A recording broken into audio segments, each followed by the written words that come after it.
The rain was coming down in a steady mist as Amara Johnson stepped off the crowded city bus, pulling her hood tighter around her head. She was traveling light, just a single weather-worn black backpack slung over one shoulder and a slim folder tucked under her arm. The folder contained the details for her next assignment, though the name on the paperwork wasn't hers. For the next 72 hours, she wasn't Amara Johnson. She was simply Elise Harper, a budget-conscious traveler passing through on a rainy Tuesday.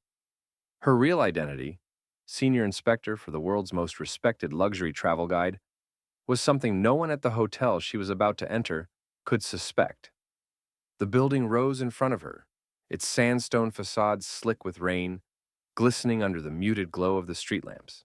The Carlton Grand had been on her inspection list for months, whispered about by travelers as a place of refined elegance, but, according to recent tips, also a place where staff had begun treating guests based on appearances rather than service standards. She wanted to see for herself, without the shield of her title or the polished image of a VIP.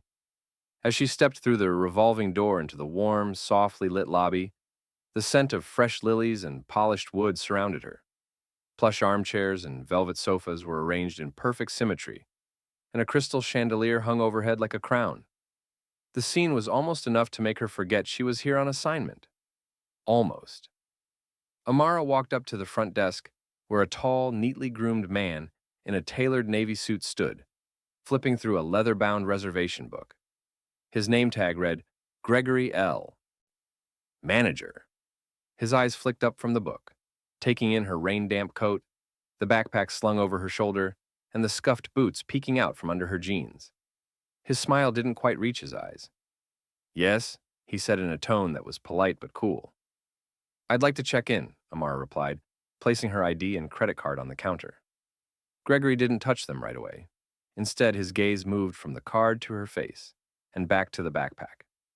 I'm afraid we're fully booked, he said smoothly, almost rehearsed. We cater to a certain clientele here, and our rooms are reserved well in advance.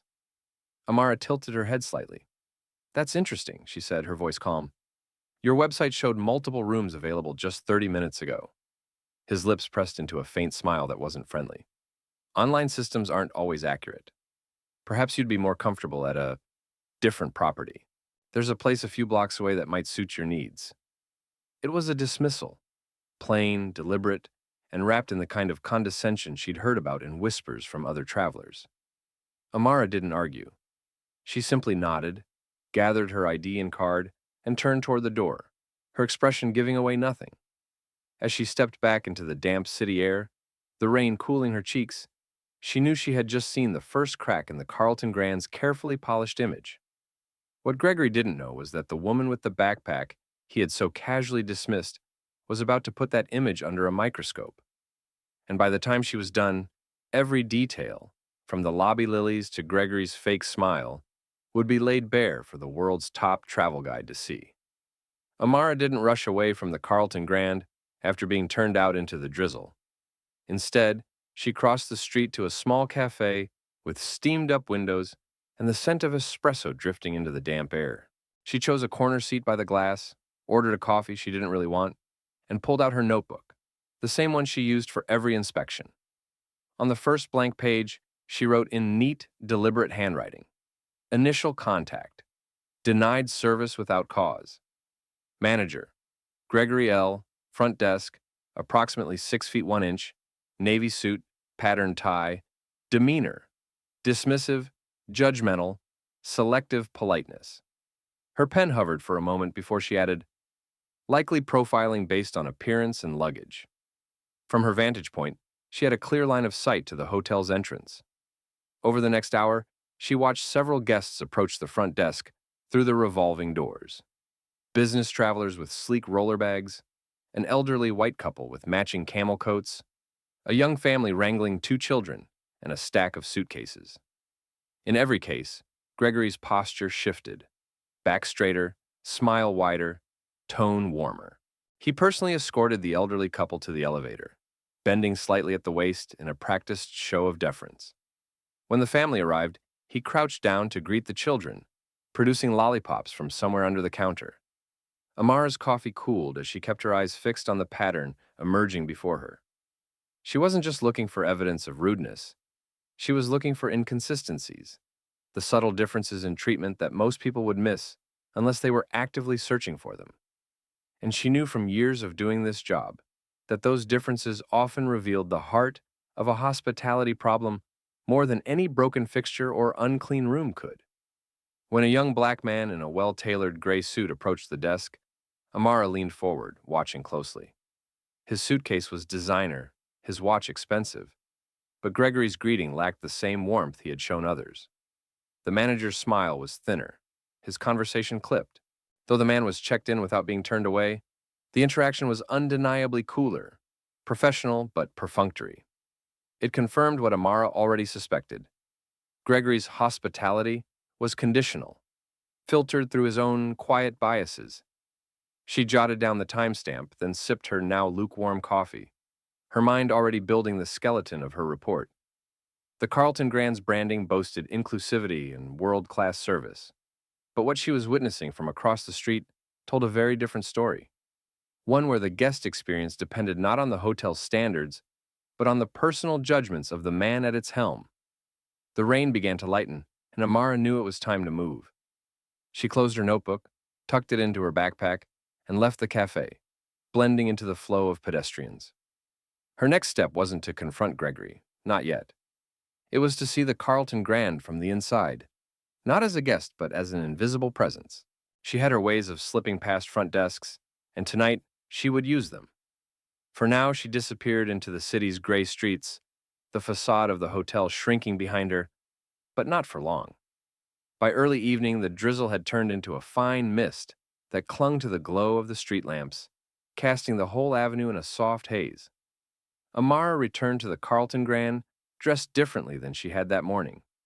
Her rain-damp hoodie and jeans replaced with a sleek dark trench coat, black trousers, and polished flats.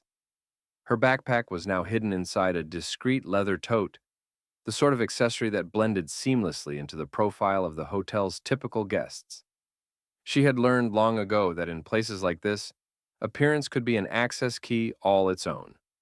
She approached the revolving doors alongside a small group of tourists, timing her steps so she entered just behind them. No one at the front desk looked twice as she walked across the plush carpet toward the elevator bank. Her posture was purposeful but not hurried, projecting the quiet confidence of someone who belonged there. The trick was never to look like you were sneaking.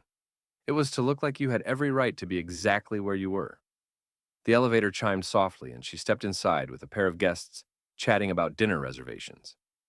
As the doors slid shut, Amara pulled a small card from her coat pocket, a generic key card she used as a prop in situations like this, and held it casually in her hand. When the other guests exited on the 7th floor, she remained, letting the car carry her to the top level. When the doors opened, she was greeted by a hushed corridor, lined with thick carpet that muffled every footstep. The scent here was different from the lobby, less floral, more of a warm blend of cedar and vanilla, pumped in through the discreet vents. It was the kind of sensory detail luxury hotels prided themselves on, but one that only worked if every guest had the chance to experience it. Amara began her slow walk down the hall, taking in everything: the gleam of polished brass handles, the absence of scuffs on the baseboards, the faint hum of climate control. Through partially open housekeeping doors, she caught glimpses of immaculate suites, king beds dressed in crisp linens, sitting areas with perfectly aligned throw pillows, and welcome trays bearing crystal water bottles. She noted the consistency, the evident care in presentation, but her mind kept circling back to the morning. All of this beauty was meaningless if guests never got through the front door. Near the end of the hall, she spotted a service staircase and quietly slipped through. It led her down to the staff-only level, where the air was cooler, the lighting harsher. Here, the hum wasn't climate control, but laundry machines churning in an endless rhythm. She passed by carts stacked with fresh towels and overheard fragments of staff conversations, a mix of banter and complaints, the real pulse of the hotel's operations.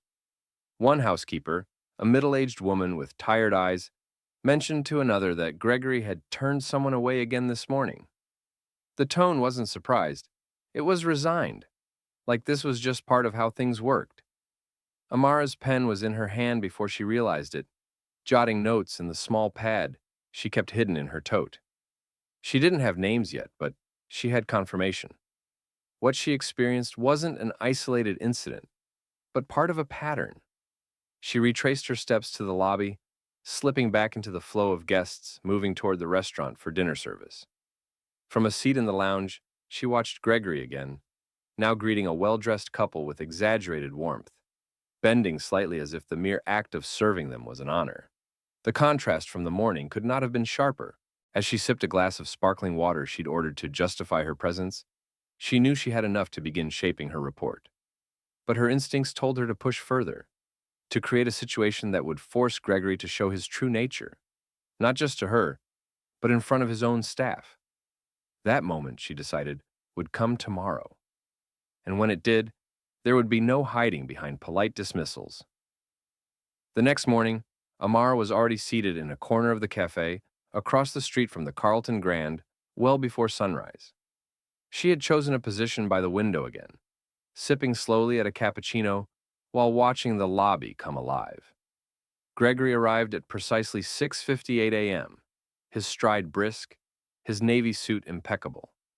She observed as he adjusted his tie in the mirrored pillar near the front desk before settling into position, ready to greet the day's influx of guests. Today would be different, though. Today, she wasn't just watching. She was going to act. Her plan had formed the night before in the quiet of her hotel room several blocks away, where she'd reviewed her notes and pieced together the pattern of behavior she had witnessed. Gregory's tendency to judge a guest's worth within seconds of seeing them was not just bad service, it was systemic bias, wrapped in the veneer of professionalism. She needed him to display that behavior openly, in a way that could be witnessed and corroborated. At 7:30 sharp, Amara crossed the street in a completely different outfit than the one she'd worn the day before. Worn jeans, a faded hoodie, and her original black backpack slung casually over her shoulder. Her hair was tucked under a knit beanie, and the only accessory was a reusable coffee cup in her hand. She looked nothing like the sleek figure who had blended effortlessly into the hotel's corridors the night before. Today, she was Elise Harper again, a traveler with no visible signs of wealth or status. The moment she stepped inside, Gregory's eyes landed on her. She could see the instant flicker of recognition, not necessarily that he remembered her from the day before, but that same quick, silent appraisal. She walked up to the desk, smiling faintly. "Good morning," she said. "I'd like to book a room for tonight. I just got into town and—" Gregory's expression didn't shift into the warm professionalism he had shown other guests. Instead, it remained cool. His voice clipped. "I'm afraid we're fully booked, miss," he said almost identically to the day before. "That's strange," Amara replied lightly. "I just checked your website before walking over. It showed several available rooms." She made sure her tone was calm, curious, rather than confrontational. "The website isn't always accurate," Gregory repeated, his smile tightening. "We tend to prioritize guests who make reservations well in advance. Perhaps you'd be better off at a more budget-friendly property." A couple in business attire who had been waiting nearby glanced toward them, clearly catching the exchange. One of the bellhops, a young man in a pressed uniform, hesitated as if unsure whether to intervene, his eyes flickering between Gregory and Amara. Amara took a small step back, her voice still measured. "So, to be clear, you have rooms available, but you won't rent one to me?" Gregory's smile faltered for a fraction of a second before he replied, "We simply have a very specific clientele, miss. I think you'd be more comfortable elsewhere." There it was, the slip, the phrasing that carried weight far beyond customer service. Amara gave a small nod, as though she'd gotten exactly what she needed, then turned toward the door without another word. She caught the bellhop's uneasy gaze on her as she left, and she knew the moment had been noticed. That was exactly the seed she needed to plant, a public display of exclusion that others had seen and heard. As she stepped back into the morning chill, Amara's pulse was steady, her mind already turning over the next step. She had baited the trap, and Gregory had walked right into it. All that was left was to spring it. and to do so in a way that would leave no doubt about the truth. By mid-afternoon, the Carlton Grand's lobby was bustling. Business travelers dragged sleek suitcases toward the elevators. A tour group clustered near the concierge desk, and the soft clink of teacups floated from the lounge. Amara stood outside, blending into the foot traffic, until she spotted exactly who she was waiting for. Two sharply dressed colleagues from the travel guide, both carrying slim leather portfolios. They looked every bit the part of seasoned inspectors, because they were. But today, they were also her silent backup. She stepped inside ahead of them, the black backpack over her shoulder once again. Gregory was at the front desk, chatting warmly with an older couple as he checked them in, his polished charm on full display. When the couple moved off toward the elevators, Amara walked straight to the counter.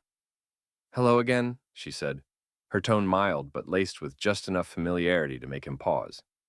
Gregory's eyes flickered, and she saw the faint crease between his brows as recognition hit. "I'm sorry, have we met?" he asked, the faux innocent tone betraying the fact that he knew exactly who she was. "Yes," Amara said evenly. "Yesterday morning, when I came in to book a room, you told me you were fully booked. This morning, you told me the same thing, despite having rooms available. I was wondering if you'd like to repeat that statement now, in front of a few colleagues of mine." She stepped aside just enough for him to notice the two inspectors who had quietly taken up positions nearby, their portfolios in hand, their eyes on him. Gregory's practiced smile twitched. "I'm not sure I understand." "You understand," Amara cut in, her voice calm but caring. "I've been here for 2 days, observing how you interact with guests. I've seen you greet some people with warmth and bend over backward to accommodate them, while others, people like me, are turned away with excuses that don't hold up. You didn't even check the system before telling me no. Twice." Several people in the lobby had begun to glance over, their curiosity piqued. The bellhop from earlier was frozen mid-step, clearly remembering the interaction that morning.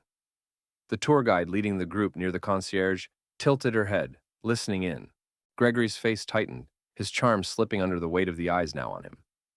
"Miss, I think you might be misunderstanding our policies." "Policies?" Amara's voice was still calm, but the precision in her words cut sharper than raised volume ever could. "The Carlton Grand's policies, as published on your own website, state that same-day walk-ins are accepted when rooms are available. You had availability both days. This isn't a misunderstanding, Mr. Gregory. It's discrimination, and it's exactly what I was sent here to evaluate." At that, the two inspectors stepped forward, opening their portfolios just enough for him to glimpse the embossed gold seal of the travel guide. His eyes darted between them and Amara, the realization sinking in. "Evaluate?" he said slowly, his voice dropping. "Yes," Amara replied. "I'm not just a walk-in guest. I'm an inspector for the world's most respected travel guide, and your treatment of me these past 2 days will be reflected in my report." She didn't raise her voice, but her words carried in the now quiet lobby. Gregory's jaw worked as if he was about to speak, but nothing came. The silence was broken only by the quiet hum of the chandelier lights overhead and the faint shuffle of guests shifting uncomfortably. Amara gave him a small, professional nod, as though concluding a formal meeting. "We'll be in touch, Mr. Gregory." Then she turned, motioning for her colleagues to follow. They walked toward the revolving door with deliberate calm, leaving the weight of the moment to settle heavily behind them.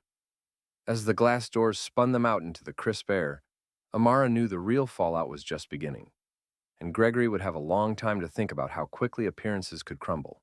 The lobby of the Carlton Grand had always been Gregory's stage, a place where he controlled the tone and the flow, where his confident manner could charm even the most difficult guests.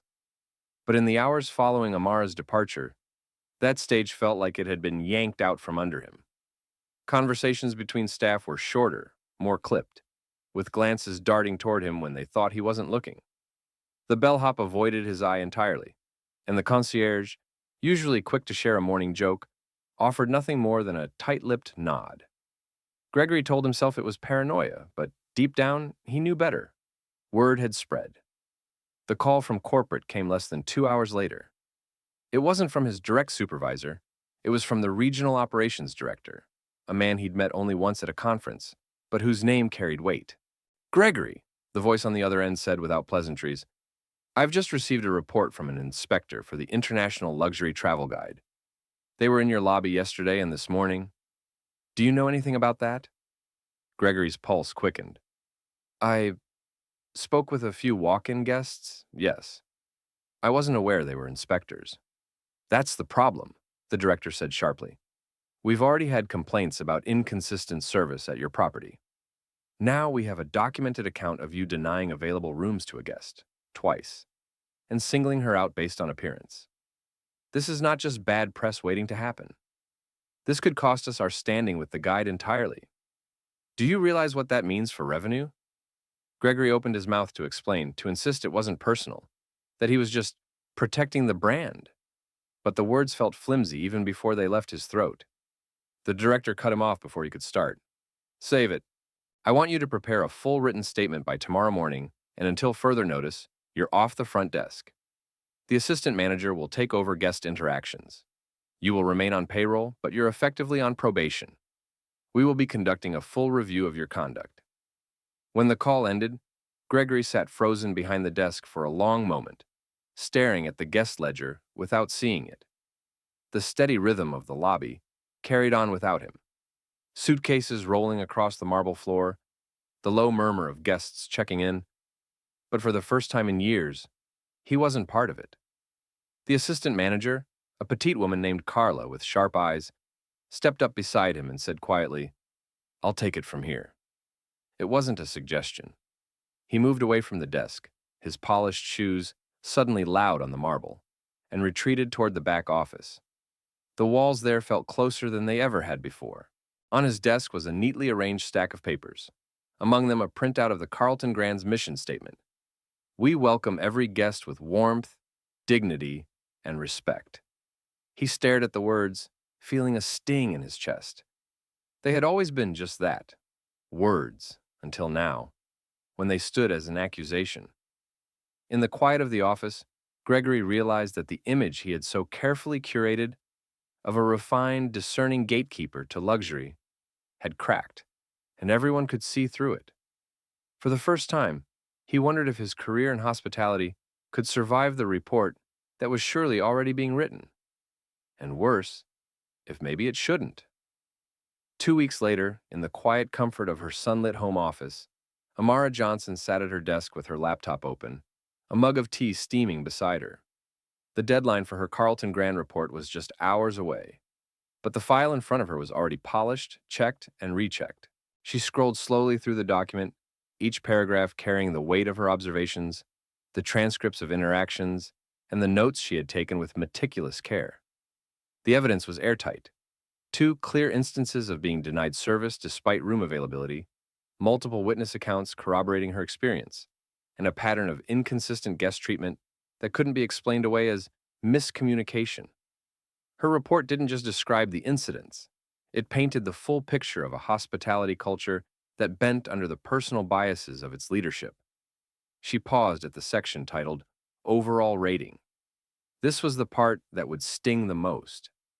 The Carlton Grand had previously enjoyed a prestigious 5-star status in the guide's listings, a distinction that attracted high-end travelers from around the world. But after her visit, there was no ethical way to justify that rating. Her fingers hovered over the keys for a moment before she entered the downgrade, 3 stars. Not a complete blacklisting, but enough to send a shockwave through the hotel's marketing department, enough to make prospective guests think twice. Alongside the new rating, she wrote a concise but pointed statement. Service is inconsistent and, in some cases, exclusionary. Management's approach to guest relations undermines the property's otherwise impressive amenities. Before she hit submit, she reviewed the attached appendix, a set of anonymized witness statements from the bellhop and a guest who had overheard her morning exchange with Gregory, plus timestamps and screenshots of the hotel's online booking availability that contradicted his fully booked claim. It was all there, laid out in a way that no corporate spokesperson could easily dismiss. Amara leaned back for a moment, letting the gravity of the report sink in. This wasn't about revenge, it never had been. It was about accountability. Luxury meant nothing if it wasn't offered to everyone equally. and Gregory's conduct had betrayed the very core of what the Carlton Grand claimed to represent. With a final sip of tea, she clicked Submit. The system uploaded her report into the travel guide's central database, where it would be reviewed by the editorial board before going live in the next edition. She knew that once it was published, the Carlton Grand's leadership would be forced to respond, not in private phone calls or internal memos, but publicly, with their reputation on the line. Across the city, in a corporate office, that process was already beginning. The regional operations director had received a courtesy copy of her report and was in an emergency meeting with the hotel's ownership group. Gregory, she later learned, had been officially removed from his managerial position and reassigned to a non-guest-facing role while the chain reevaluated its training protocols. Amara closed her laptop, feeling the rare satisfaction of knowing that her work had made a measurable difference. Tomorrow, she'd be on a flight to her next assignment. Another city, another hotel, another chance to hold the industry to its own promises. But for now, she allowed herself a small smile. The Carlton Grand would survive, but it would never again be able to hide behind its chandeliered facade and assume no one was watching. Someone always was.